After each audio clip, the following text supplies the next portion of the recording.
ये वोटिंग होती रही सारा दिन, और एक बहुत तेजी से, क्योंकि ज्यादातर जो हैं वो मुत्तफिका तौर पर ही चंद एक गिनी चुनी तरमीम ऐसी थी। ज़मीर, ये भी एक अहम बात है कि तरमीम के हक में 292 वोट पड़े और इसकी मुखालिफत में कोई वोट भी नहीं आया।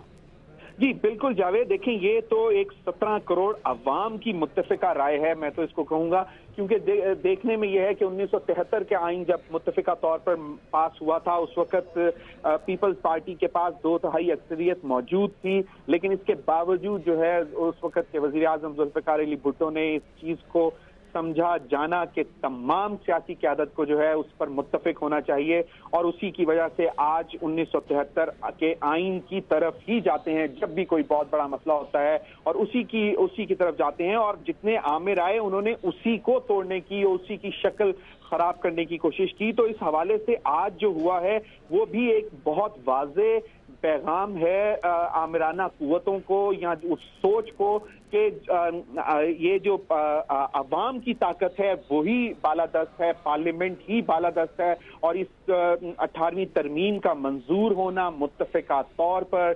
292 अराकीन का सिर्फ और सिर्फ यस के लॉबी में जाना।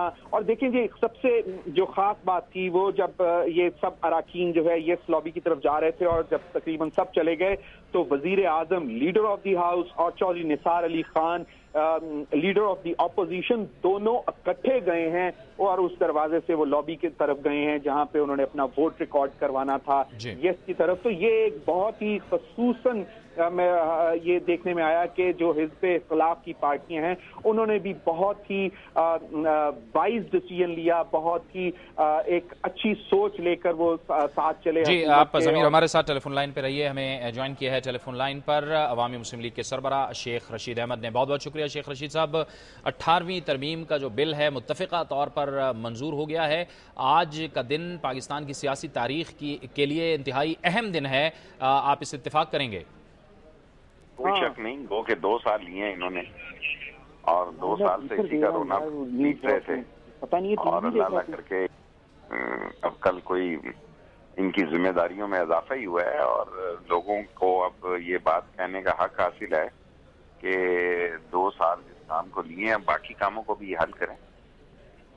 यानी शेख साहब, आपके कहने का मतलब यह है कि अब सियासी जमातों के साथ, सियासी क़यादत के साथ, हुकूमत के साथ कोई भी बहाना नहीं रहता कि वो अवामी मसाइल हल न करें।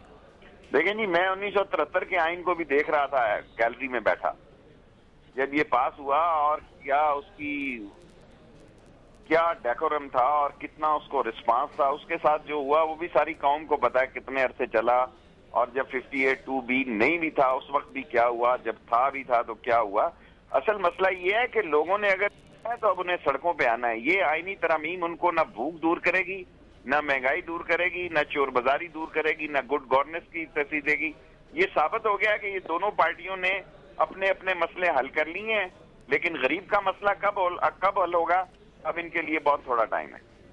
यानी आपको नहीं लग रहा कि अब भी सियासी क़यादत या हुकूमत जो है वो अवाम के मसाइल हल करने में मुखलिस है? आपको आगे चल के भी ये दिखाई नहीं दे रहा जो मौजूदा हालात है? नहीं दिखाई दे रहा, वरना इनको सियासी पार्टियों का इलेक्शन जो है, यानी जो जन्म पाएगा वही सरदार होगा, और पार्टियों के इलेक्शनों को भी इन्होंने बांझ करार दे दिया है कि ये नहीं हुआ करेंगे, ताकि ये जो पैदाइशी आमिर पैदा हो जाएंगे, खानदानी आमिर पैदा हो जाएंगे, यही पार्टियों को रन करेंगे, यही पार्टियों के फंड खाएंगे, यही पार्टियों से अपने वकील फंडों से वकीलों को पैसे देंगे, अदालतों को वकीलों के खर्चे देंगे। सो ये एक सिविलियन डिक्टेटरशिप की भी आज बात हुई है, लेकिन 18वीं तरमीम होनी चाहिए थी, और उस लेगेसी के खिलाफ भी आज इन्होंने वोट दिया। बहुत अच्छी बात है जिस ज़ियाउल हक की ये पैदावार है। सो कौम को याद रखना चाहिए कि ये एक अच्छी बात हुई है, लेकिन ये बीज भी उसी का लगाया हुआ था जिस लेगेसी के खिलाफ इन्होंने आज उसका नाम निकाला है। लेकिन शेख साहब, ख्वाजा साद रफीक और मखदूम जावेद हाशमी ने तो अपनी पार्टी लाइन के बरक्स वोट दिया है इलेक्शन न कराने के खिलाफ। देखें, बुनियादी तौर पर ख्वाजा साद रफीक भी एक बड़े बाप का बेटा है, और जमीयत हाशमी भी एक डेमोक्रेटिव आदमी है, और दोनों अपनी अपनी पार्टियों में सताए ही रहेंगे, क्योंकि कोई पार्टी लीडर नहीं चाहता कि टैलेंटेड आदमी आगे बढ़े। वो चाहता है उसका बेटा आए, उसका भाई आए।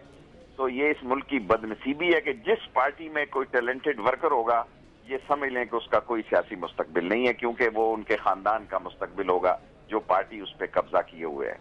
بہت بہت شکریہ شیخ رشید احمد، عوامی مسلم لیگ کے سربراہ ہم سے گفتگو کر رہے تھے، اور ان کا یہ کہنا تھا کہ وقت اب یہ ہے کہ عوام کے مسائل کو حل کیا جائے۔ 18ویں ترمیم کا تو ظاہر ہے کہ منظور ہونا ایک اچھی بات ہے، لیکن عوامی مسائل کی طرف بھی توجہ دینی چاہیے۔ وقت ہوا چاہتا ہے ایک بریک کا، اور بریک کے بعد اسی موضوع پر ہماری گفتگو کا سلسلہ جاری رہے گا۔